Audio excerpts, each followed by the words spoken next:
Hello, I'm Charlene Stevens, City Administrator for the City of Cottage Grove. Joining me today for Council Update is Councilmember Steve Dennis. Today our topic is about donations made to the city. Councilmember, at our meeting on the 18th, was a little bit like Christmas. We had a number of donations being made to the city that we're going to discuss. And the first ones were some donations made for our Inclusive Playground project. And that's a project that the city is undertaking at Woodridge Park.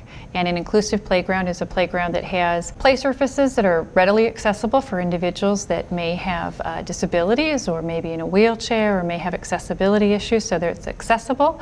It also has different kinds of play equipment so individuals can utilize those, whether those are learning disabilities or physical disabilities and such. And so it's a project that a number of volunteers have been working on and fundraising for, and we're getting very close to that. And we had some large donations coming in our last meeting that you'll have an opportunity to talk about and tell folks about the great kind of ways that the community's helping out with this project. Yeah, and the community support has been absolutely fantastic. And you know, this is a great opportunity here. You've talked about some of the attributes of what this inclusive playground will mean.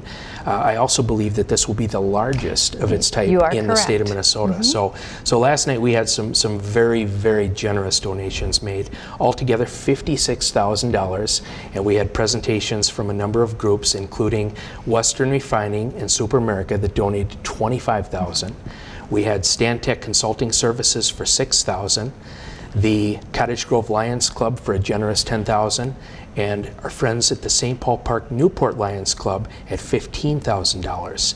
And again, thank you to all who made those donations. It's wonderful to see our community come together. And I know we've been working on this project now for over a year, and various fundraisers here within the community itself, bringing people together for a process that can really make a difference is very, very humbling and positive to watch. Yeah, it's a wonderful project. So, we're about 78% funded. And we're starting construction hopefully sometime this summer this year. That's right. Yep. All right. And we had another donation, and this was for our public safety area, and it was from Afton Apple.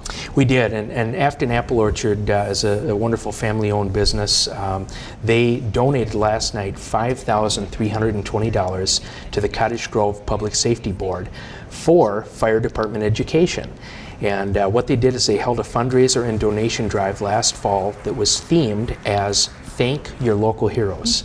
And this was an honor to recognize our public service personnel.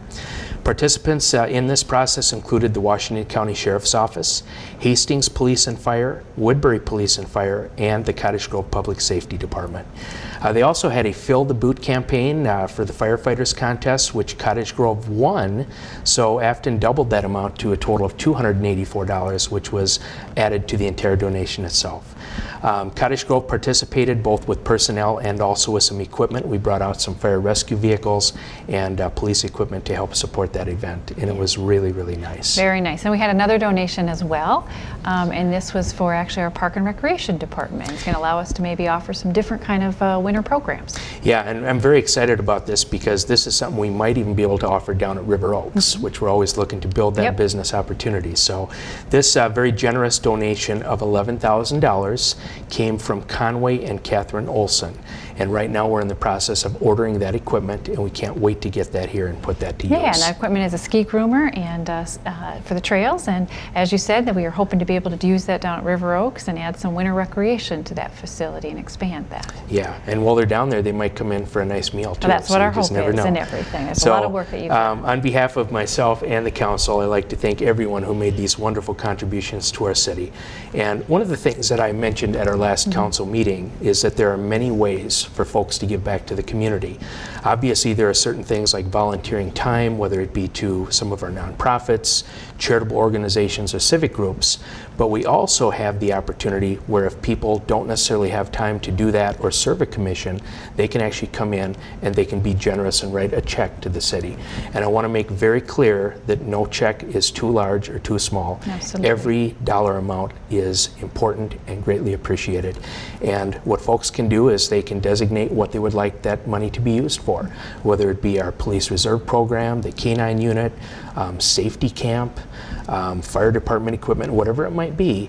They can make that donation and have that go toward the purchase or support of some of our programs here.